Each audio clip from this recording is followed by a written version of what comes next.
ਸਾਰਿਆਂ ਨੂੰ ਸਤਿ ਸ਼੍ਰੀ ਅਕਾਲ। ਮੇਰਾ ਨਾਮ ਰਾਜਬੀਰ ਕੌਰ ਹੈ। ਮੈਂ ਬਾਬਾ ਨਾਮਦੇਵ ਸਰਕਾਰੀ ਸੀਨੀਅਰ ਸੈਕੰਡਰੀ ਸਕੂਲ ਘੁਮਾਣ ਜ਼ਿਲ੍ਹਾ ਗੁਰਦਾਸਪੁਰ ਵਿਖੇ ਬਤੌਰ ਪੰਜਾਬੀ ਅਧਿਆਪਿਕਾ ਸੇਵਾ ਨਿਭਾ ਰਹੀ ਹਾਂ। ਅੱਜ ਅਸੀਂ 11ਵੀਂ ਜਮਾਤ ਦੇ 94ਵੀਂ ਪੰਜਾਬੀ ਵਿਸ਼ੇ ਦੇ ਪਾਠਕ੍ਰਮ ਵਿੱਚ ਸ਼ਾਮਿਲ ਆਧੁਨਿਕ ਪੰਜਾਬੀ ਕਾਵਿ ਝਲਕਾਂ ਅਤੇ ਇਤਿਹਾਸ ਪੁਸਤਕ ਵਿੱਚ ਦਰਜ ਪ੍ਰੋਫੈਸਰ ਮੋਹਨ ਸਿੰਘ ਜੀ ਦੀ ਕਵਿਤਾ ਸਿਪਾਹੀ ਦਾ ਦਿਲ ਬਾਰੇ ਗੱਲਬਾਤ ਕਰਾਂਗੇ।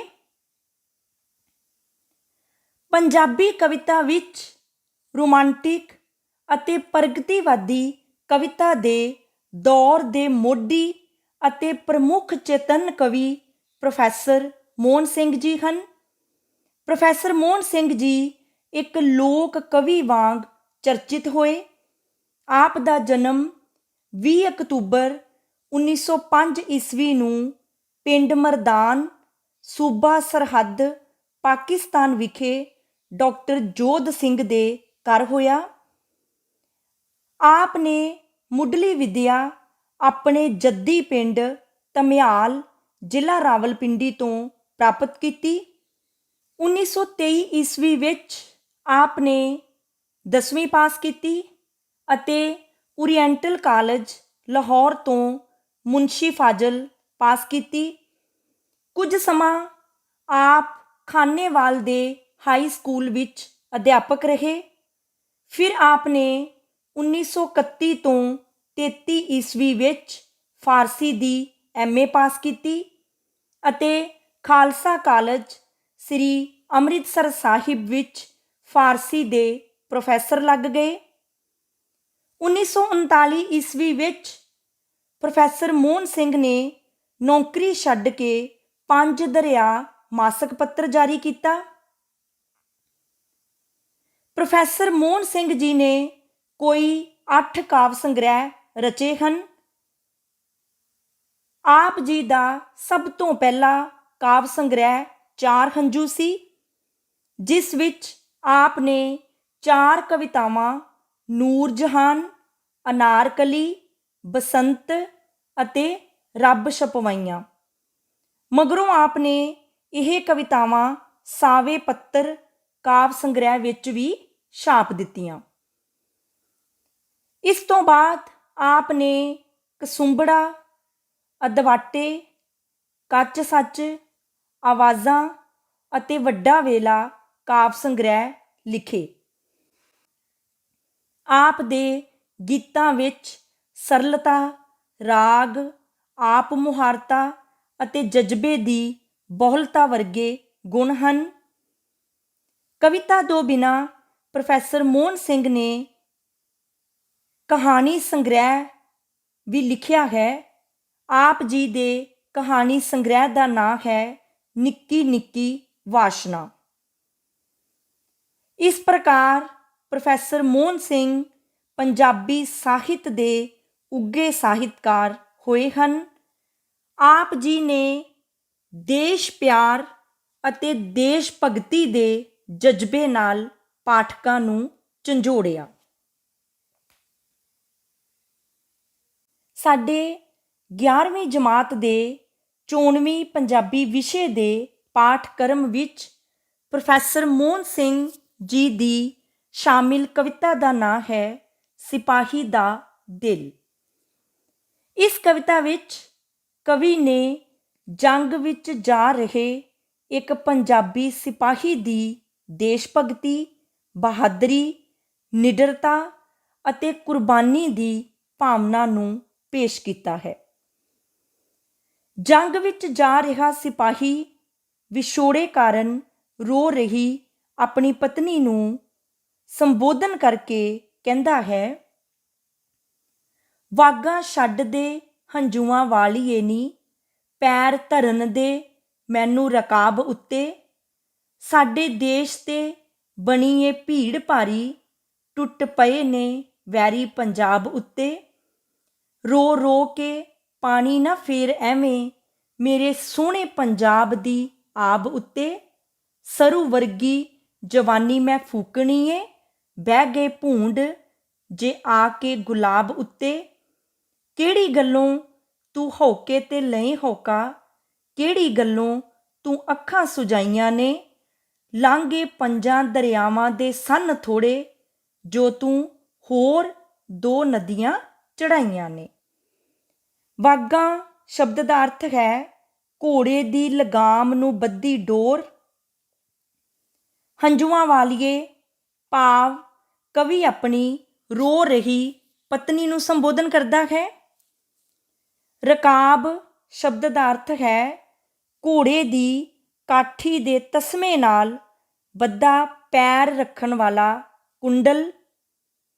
ਭੀੜ ਬਣਨੀ ਭਾਵ ਮੁਸ਼ਕਿਲ ਬਣਨੀ। ਭੂੰਡ ਸ਼ਬਦ ਦਾ ਅਰਥ ਹੈ ਇੱਕ ਕਿਸਮ ਦਾ ਡੰਗ ਮਾਰਨ ਵਾਲਾ ਉੱਡਦਾ ਕੀੜਾ। ਅੱਖਾਂ ਸੁਜਾਉਣਾ ਭਾਵ ਨਾਰਾਜ਼ਗੀ ਨਾਲ ਰੋਣਾ। ਲਾਂਘੇ ਸ਼ਬਦ ਦਾ ਅਰਥ ਹੈ ਲੰਘਣ ਦੀ ਥਾਂ ਜਾਂ ਰਸਤੇ ਜਾਂ ਮਾਰਗ। ਜੰਗ ਵਿੱਚ ਜਾ ਰਿਹਾ ਸਿਪਾਹੀ ਵਿਛੋੜੇ ਕਾਰਨ ਰੋ ਰਹੀ ਆਪਣੀ ਪਤਨੀ ਨੂੰ ਸੰਬੋਧਨ ਕਰਕੇ ਕਹਿੰਦਾ ਹੈ, ਹੇ ਮੇਰੀ ਅੱਥਰੂ ਭਰ ਕੇ ਰੋ ਰਹੀ ਪਿਆਰੀ ਪਤਨੀ, ਤੂੰ ਮੈਨੂੰ ਇਸ ਤਰ੍ਹਾਂ ਰੋ ਰੋ ਕੇ ਨਾ ਰੋਕ, ਸਗੋਂ ਮੇਰੇ ਘੋੜੇ ਦੀਆਂ ਵਾਗਾਂ ਛੱਡ ਦੇ ਅਤੇ ਮੈਨੂੰ ਰਕਾਬ ਉੱਪਰ ਪੈਰ ਰੱਖ ਕੇ ਘੋੜੇ ਉੱਪਰ ਸਵਾਰ ਹੋ ਕੇ ਜੰਗ ਵਿੱਚ ਜਾਣ ਦੇ। ਦੇਖ, ਸਾਡੇ ਦੇਸ਼ ਉੱਪਰ ਬੜਾ ਔਖਾ ਸਮਾਂ ਆਇਆ ਹੈ। ਸਾਡੇ ਦੁਸ਼ਮਣ ਮੇਰੇ ਪਿਆਰੇ ਪੰਜਾਬ ਨੂੰ ਹੜੱਪ ਕਰਨ ਲਈ ਟੁੱਟ ਕੇ ਆ ਗਏ ਹਨ। ਤੂੰ ਇਸ ਤਰ੍ਹਾਂ ਰੋ ਰੋ ਕੇ ਪੰਜਾਬ ਦੀ ਸੋਹਣੀ ਸ਼ਾਨ ਨੂੰ ਖਰਾਬ ਨਾ ਕਰ। ਪੰਜਾਬੀਆਂ ਦਾ ਕੰਮ ਹੀ ਦੇਸ਼ ਦੀ ਰਾਖੀ ਖਾਤਰ ਮਰ ਮਿਟਣਾ ਹੈ। ਜੇਕਰ ਮੇਰੇ ਦੇਸ਼ ਰੂਪੀ ਗੁਲਾਬ ਉੱਪਰ ਵੈਰੀਆਂ ਦੇ ਭੂੰਡਾਂ ਨੇ ਹਮਲਾ ਕਰ ਦਿੱਤਾ ਹੈ ਅਤੇ ਮੈਂ ਉਸ ਦੀ ਉਹਨਾਂ ਵੈਰੀਆਂ ਤੋਂ ਰਾਖੀ ਨਹੀਂ ਕਰ ਸਕਦਾ, ਤਾਂ ਮੈਂ ਇਸ ਸਰੂ ਵਰਗੀ ਅਹਿਲ ਜਵਾਨੀ ਨੂੰ ਕੀ ਕਰਨਾ ਹੈ। ਤੂੰ ਦੱਸ, ਐਵੇਂ ਕਿਉਂ ਹੌਕੇ ਤੇ ਹੌਕਾ ਲੈ ਰਹੀ ਹੈ? ਕਿਉਂ ਮੇਰੇ ਨਾਲ ਨਾਰਾਜ਼ ਹੋ ਕੇ ਤੂੰ ਅੱਥਰੂ ਵਹਾ ਵਹਾ ਕੇ ਅੱਖਾਂ ਸੁਜਾ ਲਈਆਂ ਹਨ? ਕੀ ਪੰਜਾਬ ਵਿੱਚ ਅੱਗੇ ਪੰਜਾਂ ਦਰਿਆਵਾਂ ਨੂੰ ਪਾਰ ਕਰਨਾ ਕੋਈ ਸੌਖਾ ਸੀ ਕਿ ਤੂੰ ਅੱਖਾਂ ਵਿੱਚੋਂ ਅੱਥਰੂ ਵਹਾ ਵਹਾ ਕੇ ਦੋ ਹੋਰ ਨਦੀਆਂ ਚੜ੍ਹਾ ਦਿੱਤੀਆਂ ਹਨ? ਤੈਨੂੰ ਹੌਸਲਾ ਕਰਨਾ ਚਾਹੀਦਾ ਹੈ ਅਤੇ ਮੈਨੂੰ ਦੇਸ਼ ਦੀ ਖਾਤਰ ਵੈਰੀਆਂ ਨਾਲ ਲੜਨ ਲਈ ਜਾਣ ਦੇਣਾ ਚਾਹੀਦਾ ਹੈ। ਆਪਣੇ ਦੇਸ਼ ਉੱਪਰ ਹੋਏ ਵੈਰੀਆਂ ਦੇ ਹਮਲੇ ਦਾ ਮੂੰਹ ਭੰਨਣ ਲਈ ਜੰਗ ਵਿੱਚ ਜਾ ਰਿਹਾ ਸਿਪਾਹੀ ਵਿਛੋੜੇ ਕਾਰਨ ਰੋ ਰਹੀ ਆਪਣੀ ਪਤਨੀ ਨੂੰ ਕਹਿੰਦਾ ਹੈ, ਫੂਹੀ ਫੂਹੀ ਨੂੰ ਸਹਿਕਦੇ ਵੀਰ ਮੇਰੇ, ਕੀ ਕਰਾਂ ਮੈਂ ਦੁੱਧਾਂ ਛੁਹਾਰਿਆਂ ਨੂੰ। ਸਾਥੀ ਤੜਫਦੇ ਪਏ ਨੇ ਖਾਕ ਅੰਦਰ, ਪੱਛੀ ਲਾਵਾਂ ਮੈਂ ਮਹਿਲਾਂ ਚੁਬਾਰਿਆਂ ਨੂੰ। ਫੌਜੀ ਵਾਜਿਆਂ ਆਣ ਕਨਘੋਰ ਪਾਈ, ਲੱਗ ਰਿਹਾ ਏ ਡੱਗਾ ਨਗਾਰਿਆਂ ਨੂੰ। ਮੇਰੇ ਘੋੜੇ ਵੀ ਚੁੱਕ ਲੈ ਕੰਨ ਦੋਵੇਂ, ਦੇਖ ਇਹਦਿਆਂ ਖੁਰਾਂ ਫੁੰਕਾਰਿਆਂ ਨੂੰ।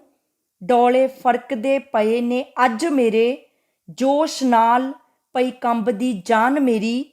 ਜੀਭਾਂ ਕੱਢਦੇ ਪਏ ਨੇ ਤੀਰ ਗਿੱਠ ਗਿੱਠ, ਪਈ ਆਕੜਾਂ ਭੰਨਦੀ ਕਮਾਨ ਮੇਰੀ। ਫੂਹੀ ਫੂਹੀ ਨੂੰ ਸਹਿਕਦੇ ਭਾਵ ਕਣੀ ਕਣੀ ਨੂੰ ਸਹਿਕਦੇ। ਖਾਕ ਸ਼ਬਦ ਦਾ ਅਰਥ ਹੈ ਮਿੱਟੀ। ਪੱਛੀ ਲਾਉਣੀ ਭਾਵ ਅੱਗ ਲਾਉਣੀ। ਕਨਘੋਰ ਸ਼ਬਦ ਦਾ ਅਰਥ ਹੈ ਬੱਦਲਾਂ ਦਾ ਗਰਜਣਾ। ਕੰਨ ਚੁੱਕਣੇ ਭਾਵ ਚੁਕੰਨੇ ਹੋ ਜਾਣਾ। ਵੈਰੀਆਂ ਦੇ ਹਮਲੇ ਦਾ ਮੂੰਹ ਭੰਨਣ ਲਈ ਜੰਗ ਵਿੱਚ ਜਾ ਰਿਹਾ ਸਿਪਾਹੀ ਆਪਣੀ ਪਤਨੀ ਨੂੰ ਕਹਿੰਦਾ ਹੈ, ਹੇ ਪਿਆਰੀ, ਮੈਂ ਇੱਥੇ ਦੁੱਧ ਛੁਆਰੇ ਆਦਿ ਸੁਆਦਲੇ ਪਦਾਰਥ ਖਾ ਕੇ ਕੀ ਕਰਾਂ, ਜਦ ਕਿ ਮੇਰੇ ਜੰਗ ਵਿੱਚ ਗਏ ਵੀਰ ਦੇਸ਼ ਦੀ ਮਿੱਟੀ ਦੀ ਇੱਕ ਇੱਕ ਕਣੀ ਦੀ ਰਾਖੀ ਲਈ ਤੜਫ ਰਹੇ ਹਨ। ਜਦੋਂ ਜੰਗ ਵਿੱਚ ਲੜ ਰਹੇ ਮੇਰੇ ਸਾਥੀ ਮਰ ਮਰ ਕੇ ਮਿੱਟੀ ਵਿੱਚ ਰੁਲ ਰਹੇ ਹਨ, ਤਾਂ ਕੀ ਮੈਂ ਇਹਨਾਂ ਮਹਿਲਾਂ ਚੁਬਾਰਿਆਂ ਨੂੰ ਅੱਗ ਲਾਉਣੀ ਹੈ? ਅਰਥਾਤ ਜਦੋਂ ਮੇਰੇ ਸਾਥੀ ਜੰਗ ਵਿੱਚ ਮਰ ਰਹੇ ਹਨ ਤਾਂ ਮੈਂ ਸੁੱਖ ਆਰਾਮ ਦਾ ਜੀਵਨ ਬਤੀਤ ਨਹੀਂ ਕਰ ਸਕਦਾ। ਦੇਖ, ਫੌਜੀ ਵਾਜੇ ਬੱਦਲਾਂ ਵਾਂਗ ਗੱਜ ਰਹੇ ਹਨ। ਜੰਗ ਦੇ ਨਗਾਰਿਆਂ ਉੱਪਰ ਡਗਾ ਵੱਜ ਗਿਆ ਹੈ। ਮੇਰਾ ਘੋੜਾ ਵੀ ਕੰਨ ਖੜੇ ਕਰਕੇ ਜੰਗ ਵਿੱਚ ਜਾਣ ਲਈ ਤਿਆਰ ਹੋ ਰਿਹਾ ਹੈ।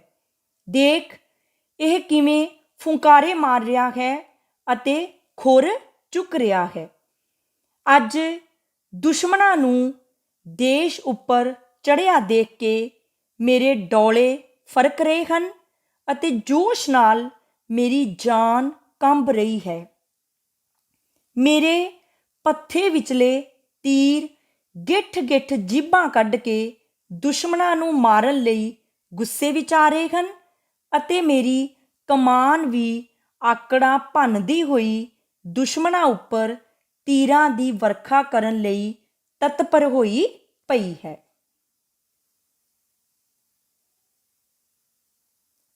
ਵਿੱਚ ਰੰਗ ਦੇ ਮਸਤ ਮਲੰਗ ਹੋ ਕੇ ਲਾਈਏ ਤਾਰੀਆਂ ਅਸੀਂ ਝਨਾ ਅੰਦਰ, ਵਿੱਚ ਜੰਗ ਦੇ ਤਲੀ ਤੇ ਜਾਨ ਧਰ ਕੇ ਲੜੀਏ ਅਸੀਂ ਤਲਵਾਰਾਂ ਦੀ ਛਾਂ ਅੰਦਰ, ਵਿੱਚ ਰੰਗ ਦੇ ਛਿੰਝਾਂ ਤੇ ਘੋਲ ਪਾਈਏ, ਢੋਲੇ ਗਾਈਏ ਹਲਾਂ ਤੇ ਗਾਹ ਅੰਦਰ, ਵਿੱਚ ਜੰਗ ਦੇ ਖੂਨ ਦੀ ਲਾ ਮਹਿੰਦੀ ਪਾਈਏ ਬਾਂਹ ਤਲਵਾਰ ਦੀ ਬਾਂਹ ਅੰਦਰ, ਅਸੀਂ ਪੰਜਾਂ ਦਰਿਆਵਾਂ ਦੇ ਸ਼ੇਰ ਦੂਲੇ, ਦੋਹਾਂ ਦੇਵੀਆਂ ਨੂੰ ਨਮਸਕਾਰ ਸਾਡੀ, ਵਿੱਚ ਰੰਗ ਦੇ ਦੇਵੀ ਹੈ ਨਾਰ ਸਾਡੀ, ਵਿੱਚ ਜੰਗ ਦੇ ਦੇਵੀ ਕਟਾਰ ਸਾਡੀ। ਮਸਤ ਮਲੰਗ ਭਾਵ ਬੇਪਰਵਾਹ, ਤਲੀ ਤੇ ਜਾਨ ਧਰ ਕੇ ਭਾਵ ਜਾਨ ਦੀ ਪਰਵਾਹ ਨਾ ਕਰਦੇ ਹੋਏ, ਤਲਵਾਰਾਂ ਦੀ ਛਾਂ ਅੰਦਰ ਭਾਵ ਤਲਵਾਰਾਂ ਦੀ ਭਿਆਨਕ ਲੜਾਈ। ਛਿੰਝਾਂ ਸ਼ਬਦ ਦਾ ਅਰਥ ਹੈ ਪਿੰਡਾਂ ਵਿੱਚ ਘੋਲ ਕਬੱਡੀਆਂ ਕਰਨ ਵਾਲੀ ਥਾਂ। ਗਾਹ ਸ਼ਬਦ ਦਾ ਅਰਥ ਹੈ ਪਿੰਡ ਵਿੱਚ ਕਣਕ ਦਾ ਗਾਹ। ਦੋਹਾਂ ਦੇਵੀਆਂ ਨੂੰ ਭਾਵ ਨਾਰੀ ਅਤੇ ਤਲਵਾਰ ਨੂੰ। ਨਾਰ ਸ਼ਬਦ ਦਾ ਅਰਥ ਹੈ ਇਸਤਰੀ। ਕਟਾਰ ਸ਼ਬਦ ਦਾ ਅਰਥ ਹੈ ਇੱਕ ਦੂਧਾਰਾ ਛੋਟਾ ਹਥਿਆਰ। ਆਪਣੇ ਦੇਸ਼ ਉੱਪਰ ਹੋਏ ਵੈਰੀਆਂ ਦੇ ਹਮਲੇ ਦਾ ਮੂੰਹ ਭੰਨਣ ਲਈ ਜੰਗ ਵਿੱਚ ਜਾਨ ਦੇਣ ਲਈ ਤਿਆਰ ਹੋਇਆ ਸਿਪਾਹੀ ਵਿਛੋੜੇ ਕਾਰਨ ਰੋ ਰਹੀ ਆਪਣੀ ਪਤਨੀ ਨੂੰ ਹੌਸਲਾ ਦਿੰਦਾ ਹੋਇਆ ਆਖਦਾ ਹੈ, ਹੇ ਪਿਆਰੀ, ਅਸੀਂ ਅਮਨ ਦੇ ਦਿਨਾਂ ਵਿੱਚ ਜਦੋਂ ਖੁਸ਼ੀ ਮਾਣ ਰਹੇ ਹੁੰਦੇ ਹਾਂ ਤਾਂ ਅਸੀਂ ਰੰਗਾਂ ਤੇ ਖੁਸ਼ੀਆਂ ਵਿੱਚ ਮਸਤ ਮਲੰਗ ਹੋ ਕੇ ਚਨਾਹ ਦਰਿਆ ਵਿੱਚ ਤਾਰੀਆਂ ਲਾਉਂਦੇ ਹਾਂ ਅਤੇ ਪ੍ਰੀਤਾਂ ਭਾਲਦੇ ਹਾਂ। ਪਰ ਜਦੋਂ ਦੇਸ਼ ਉੱਪਰ ਕੋਈ ਵੈਰੀ ਹਮਲਾ ਕਰਦਾ ਹੈ ਤਾਂ ਅਸੀਂ ਤਲਵਾਰਾਂ ਦੀ ਭਿਆਨਕ ਲੜਾਈ ਵਿੱਚ ਕੁੱਦ ਪੈਂਦੇ ਹਾਂ ਅਤੇ ਜਾਨ ਤਲੀ ਉੱਪਰ ਧਰ ਕੇ ਲੜਦੇ ਹਾਂ। ਅਮਨ ਅਤੇ ਸ਼ਾਂਤੀ ਦੇ ਦਿਨਾਂ ਵਿੱਚ ਅਸੀਂ ਘੋਲ ਘੁਲਦੇ ਹਾਂ ਅਤੇ ਛਿੰਝਾਂ ਪਾਉਂਦੇ ਹਾਂ। ਇਸ ਸਮੇਂ ਅਸੀਂ ਹਲ ਵਾਹੁੰਦੇ ਅਤੇ ਪਿੜਾਂ ਵਿੱਚ ਗਾਹ ਪਾਉਂਦੇ ਹੋਏ ਮਾਹੀਏ ਤੇ ਢੋਲੇ ਗਾਉਂਦੇ ਹਾਂ। ਪਰ ਜਦੋਂ ਸਾਡੇ ਦੇਸ਼ ਦੇ ਦੁਸ਼ਮਣ ਵੈਰੀ ਨਾਲ ਜੰਗ ਲੱਗ ਜਾਂਦੀ ਹੈ ਤਾਂ ਅਸੀਂ ਹੱਥਾਂ ਉੱਤੇ ਖੂਨ ਦੀ ਮਹਿੰਦੀ ਲਾ ਕੇ ਤਲਵਾਰਾਂ ਨਾਲ ਆਮੋ ਸਾਹਮਣੇ ਲੜਾਈ ਕਰਦੇ ਹਾਂ। ਅਸੀਂ ਪੰਜਾਂ ਦਰਿਆਵਾਂ ਦੇ ਦੇਸ਼ ਪੰਜਾਬ ਦੇ ਦੂਲੇ ਸ਼ੇਰ ਹਾਂ। ਅਸੀਂ ਦੋਹਾਂ ਦੇਵੀਆਂ ਨਾਰੀ ਅਤੇ ਤਲਵਾਰ ਨੂੰ ਨਮਸਕਾਰ ਕਰਦੇ ਹਾਂ। ਅਮਨ ਤੇ ਸ਼ਾਂਤੀ ਦੇ ਸਮਿਆਂ ਵਿੱਚ ਅਸੀਂ ਇਸਤਰੀ ਨੂੰ ਦੇਵੀ ਸਮਝ ਕੇ ਉਸ ਦੀ ਪੂਜਾ ਕਰਦੇ ਹਾਂ, ਪਰ ਜੰਗ ਦੇ ਦਿਨਾਂ ਵਿੱਚ ਅਸੀਂ ਕਟਾਰ ਨੂੰ ਦੇਵੀ ਸਮਝ ਕੇ ਉਸ ਦੀ ਪੂਜਾ ਕਰਦੇ ਹਾਂ, ਅਰਥਾਤ ਹਥਿਆਰਾਂ ਦੀ ਵਰਤੋਂ ਨਾਲ ਦੁਸ਼ਮਣ ਦਾ ਨਾਸ਼ ਕਰਦੇ ਹਾਂ। ਵਿੱਚ ਜੰਗ ਦੇ ਭਾਵੇਂ ਮੈਂ ਚੱਲਿਆ ਹਾਂ, ਤਾਂ ਵੀ ਰਕਸਾਂ ਤੇਰਾ ਮੈਂ ਖਿਆਲ ਪਿਆਰੀ, ਬੁੰਦੇ ਸਮਝ ਕੇ ਤੇਰੇ ਮੈਂ ਸ਼ਰਿਆਂ ਨੂੰ, ਲਾਸਾਂ ਕੁੱਟ ਕਲੇਜੇ ਦੇ ਨਾਲ ਪਿਆਰੀ, ਧੂਆਂ ਵੇਖ ਕੇ ਤੋਪਾਂ 'ਚੋਂ ਪੇਚ ਖਾਧਾ, ਤੇਰੇ ਸਮਝ ਸਾਂ ਘੁੰਗਰੇ ਵਾਲ ਪਿਆਰੀ, ਤੇਰੇ ਪਲਕਾਂ ਦੀ ਯਾਦ ਵਿੱਚ ਤੀਰ ਖਾਸਾਂ, ਹਾਥੀ ਵੇਖ ਚਿਤਾਰਸਾਂ ਚਾਲ ਪਿਆਰੀ, ਜੇ ਮੈਂ ਜਿਉਂਦਾ ਜਾਗਦਾ ਪਰਤ ਆਇਆ, ਰੱਖ ਸਾਈਂ ਦੀ ਮੈਨੂੰ ਬੁਲਾ ਛੱਡੀ, ਨਹੀਂ ਤਾਂ ਪੁੱਤ ਜਦ ਮੇਰਾ ਜਵਾਨ ਹੋਇਆ, ਤੇਗ ਉਸ ਨੂੰ ਮੇਰੀ ਫੜਾ ਛੱਡੀ। ਰਕਸਾਂ ਸ਼ਬਦ ਦਾ ਅਰਥ ਹੈ ਰੱਖਾਂਗਾ, ਲਾਸਾਂ ਸ਼ਬਦ ਦਾ ਅਰਥ ਹੈ ਲਾਵਾਂਗਾ, ਸਮਝਸਾਂ ਸ਼ਬਦ ਦਾ ਅਰਥ ਹੈ ਸਮਝਾਂਗਾ, ਘੁੰਗਰੇ ਸ਼ਬਦ ਦਾ ਅਰਥ ਹੈ ਘੁੰਗਰਾਲੇ, ਖਾਸਾਂ ਸ਼ਬਦ ਦਾ ਅਰਥ ਹੈ ਖਾਵਾਂਗਾ, ਚਿਤਾਰਸਾਂ ਸ਼ਬਦ ਦਾ ਅਰਥ ਹੈ ਚੇਤੇ ਕਰਾਂਗਾ, ਰੱਖ ਸਾਈਂ ਦੀ ਭਾਵ ਰੱਬ ਰਖਵਾਲੀ ਕਰਦਾ ਹੈ, ਤੇਗ ਸ਼ਬਦ ਦਾ ਅਰਥ ਹੈ ਤਲਵਾਰ। ਆਪਣੇ ਦੇਸ਼ ਉੱਪਰ ਹੋਏ ਵੈਰੀਆਂ ਦੇ ਹਮਲੇ ਦਾ ਮੂੰਹ ਭੰਨਣ ਲਈ ਜੰਗ ਵਿੱਚ ਜਾਣ ਲਈ ਤਿਆਰ ਹੋਇਆ ਸਿਪਾਹੀ ਵਿਛੋੜੇ ਵਿੱਚ ਰੋ ਰਹੀ ਆਪਣੀ ਪਤਨੀ ਨੂੰ ਹੌਸਲਾ ਦਿੰਦਾ ਹੋਇਆ ਕਹਿੰਦਾ ਹੈ, ਭਾਵੇਂ ਮੈਂ ਜੰਗ ਵਿੱਚ ਜਾ ਰਿਹਾ ਹਾਂ, ਪਰ ਫਿਰ ਵੀ ਮੈਂ ਹਰ ਵੇਲੇ ਤੇਰਾ ਖਿਆਲ ਰੱਖਾਂਗਾ। ਬੰਦੂਕਾਂ ਦੇ ਸ਼ਰਿਆਂ ਨੂੰ ਮੈਂ ਤੇਰੇ ਕੰਨਾਂ ਦੇ ਬੁੰਦੇ ਸਮਝ ਕੇ ਕੁੱਟ ਕੇ ਕਲੇਜੇ ਨਾਲ ਲਾਵਾਂਗਾ। ਮੈਂ ਗੋਲੇ ਚਲਾ ਰਹੀ ਤੋਪ ਦੇ ਮੂੰਹ ਵਿੱਚੋਂ ਨਿਕਲਦਾ ਪੇਚ ਖਾਂਦਾ ਧੂੰਆਂ ਦੇਖ ਕੇ ਉਸ ਨੂੰ ਤੇਰੇ ਘੁੰਗਰਾਲੇ ਵਾਲ ਸਮਝਾਂਗਾ। ਮੈਂ ਤੇਰੀਆਂ ਸੁੰਦਰ ਪਲਕਾਂ ਦੀ ਯਾਦ ਵਿੱਚ ਤੀਰ ਖਾਵਾਂਗਾ, ਅਰਥਾਤ ਜਦੋਂ ਮੇਰੀ ਹਿੱਕ ਵਿੱਚ ਵੈਰੀ ਦੇ ਤੀਰ ਵੱਜਣਗੇ ਤਾਂ ਮੈਂ ਸਮਝਾਂਗਾ ਕਿ ਇਹ ਤਾਂ ਮੈਂ ਤੇਰੀਆਂ ਸੁੰਦਰ ਪਲਕਾਂ ਦੇ ਤੀਰਾਂ ਨਾਲ ਜ਼ਖਮੀ ਹੋ ਰਿਹਾ ਹਾਂ। ਜੰਗ ਵਿੱਚ ਮਸਤ ਹਾਥੀਆਂ ਨੂੰ ਵੇਖ ਕੇ ਮੈਨੂੰ ਤੇਰੀ ਮਸਤਾਨੀ ਤੋਰ ਦੀ ਯਾਦ ਆਵੇਗੀ। ਹੇ ਪਿਆਰੀ, ਜੇ ਮੈਂ ਲੜਾਈ ਵਿੱਚੋਂ ਜਿਉਂਦਾ ਜਾਗਦਾ ਵਾਪਸ ਆ ਗਿਆ ਤਾਂ ਇਹ ਸਮਝੀ ਕਿ ਮੈਨੂੰ ਰੱਖਣ ਵਾਲਾ ਰੱਬ ਹੈ, ਪਰੰਤੂ ਜੇਕਰ ਮੈਂ ਜਿਉਂਦਾ ਜਾਗਦਾ ਨਾ ਪਰਤ ਸਕਿਆ ਅਤੇ ਜੰਗ ਵਿੱਚ ਸ਼ਹੀਦ ਹੋ ਗਿਆ ਤਾਂ ਮੇਰੀ ਕੁਰਬਾਨੀ ਦੀ ਲੀਹ ਨੂੰ ਕਾਇਮ ਰੱਖਣ ਲਈ ਜਦੋਂ ਮੇਰਾ ਪੁੱਤਰ ਜਵਾਨ ਹੋਵੇਗਾ, ਮੇਰੀ ਤਲਵਾਰ ਉਸ ਦੇ ਹੱਥ ਵਿੱਚ ਫੜਾ ਕੇ ਉਸ ਨੂੰ ਦੇਸ਼ ਦੀ ਰਾਖੀ ਲਈ ਤੋਰ ਦੇਵੀਂ। ਇਹ ਸੀ ਪ੍ਰੋਫੈਸਰ ਮੋਹਨ ਸਿੰਘ ਜੀ ਦੀ ਕਵਿਤਾ ਸਿਪਾਹੀ ਦਾ ਦਿਲ। ਇਸ ਕਵਿਤਾ ਦਾ ਕੇਂਦਰੀ ਜਾਂ ਅੰਤਰੀਵ ਭਾਵ ਇਹ ਹੈ ਕਿ ਜੰਗ ਵਿੱਚ ਜਾ ਰਿਹਾ ਪੰਜਾਬੀ ਸਿਪਾਹੀ ਆਪਣੇ ਸਾਰੇ ਸੁੱਖ ਕੁਰਬਾਨ ਕਰਕੇ ਵੈਰੀਆਂ ਦਾ ਮੂੰਹ ਭੰਨਣ ਲਈ ਤਿਆਰ ਹੋ ਜਾਂਦਾ ਹੈ। ਪੰਜਾਬ ਦਾ ਸਿਪਾਹੀ ਅਮਨ ਅਤੇ ਸ਼ਾਂਤੀ ਵਿੱਚ ਨਾਰੀ ਦੀ, ਪਰ ਜੰਗ ਵਿੱਚ ਕਟਾਰ ਦੀ ਪੂਜਾ ਕਰਦਾ ਹੈ। ਉਹ ਜੰਗ ਵਿੱਚ ਮਰਨ ਤੋਂ ਨਹੀਂ ਡਰਦਾ, ਸਗੋਂ ਇਹ ਇੱਛਾ ਕਰਦਾ ਹੈ ਕਿ ਉਸ ਦੇ ਮਰਨ ਮਗਰੋਂ ਉਸ ਦਾ ਪੁੱਤਰ ਵੀ ਦੇਸ਼ ਲਈ ਕੁਰਬਾਨੀ ਦੇਣ ਲਈ ਨਿੱਤਰ ਪਵੇ।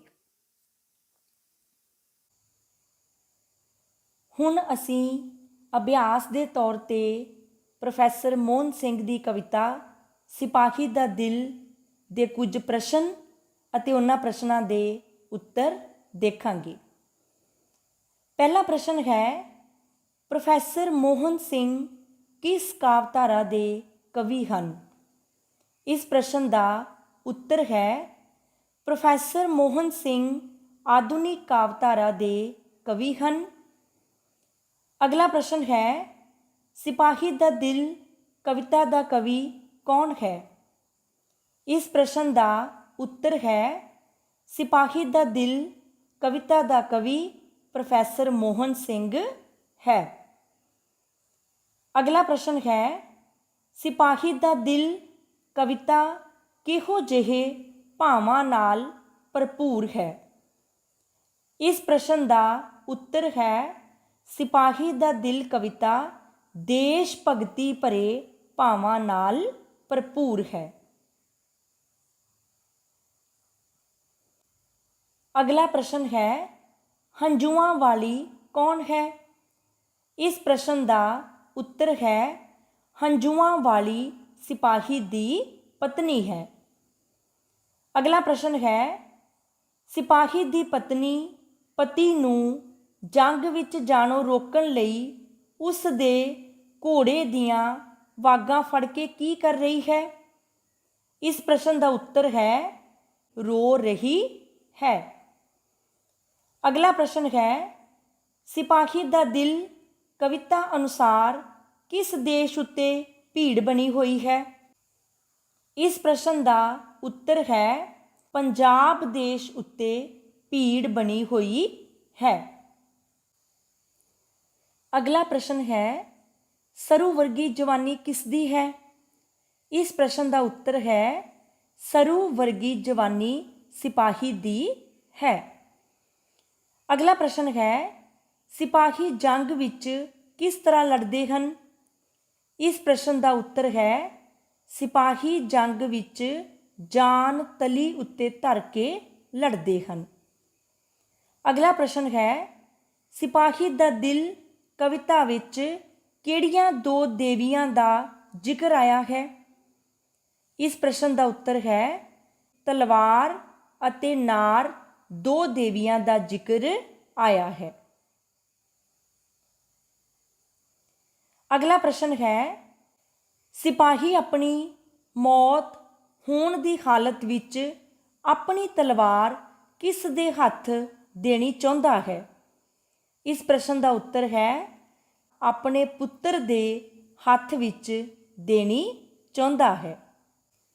ਅਗਲਾ ਪ੍ਰਸ਼ਨ ਹੈ ਸਿਪਾਹੀ ਅਨੁਸਾਰ ਜੰਗ ਵਿੱਚ ਉਹਨਾਂ ਦੀ ਦੇਵੀ ਕੌਣ ਹੁੰਦੀ ਹੈ?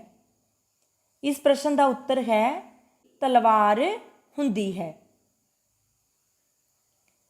ਅਗਲਾ ਪ੍ਰਸ਼ਨ ਹੈ ਸਿਪਾਹੀ ਅਨੁਸਾਰ ਅਮਨ ਵਿੱਚ ਉਹਨਾਂ ਦੀ ਦੇਵੀ ਕੌਣ ਹੁੰਦੀ ਹੈ?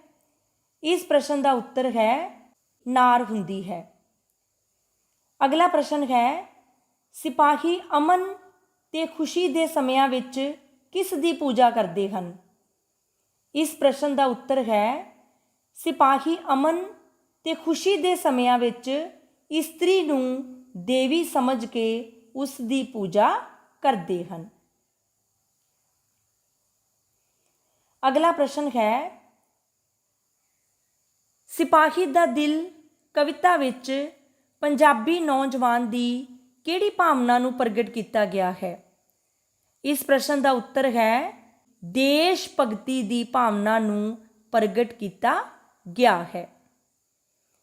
ਅਗਲਾ ਪ੍ਰਸ਼ਨ ਹੈ ਸਿਪਾਹੀ ਆਪਣੀ ਘਰਵਾਲੀ ਦੀਆਂ ਸੁੰਦਰ ਪਲਕਾਂ ਦੀ ਯਾਦ ਵਿੱਚ ਕੀ ਖਾਵੇਗਾ? ਇਸ ਪ੍ਰਸ਼ਨ ਦਾ ਉੱਤਰ ਹੈ ਤੀਰ ਖਾਵੇਗਾ।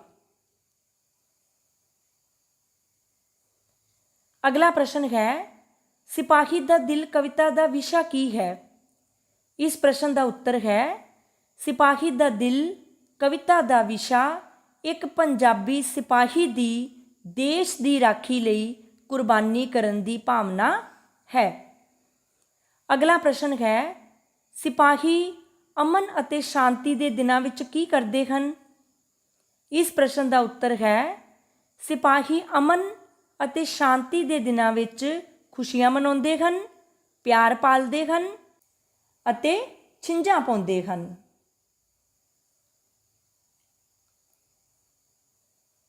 ਅਗਲਾ ਪ੍ਰਸ਼ਨ ਹੈ, ਜੰਗ ਵਿੱਚ ਮਸਤ ਹਾਥੀਆਂ ਨੂੰ ਦੇਖ ਕੇ ਸਿਪਾਹੀ ਨੂੰ ਕੀ ਯਾਦ ਆਵੇਗੀ?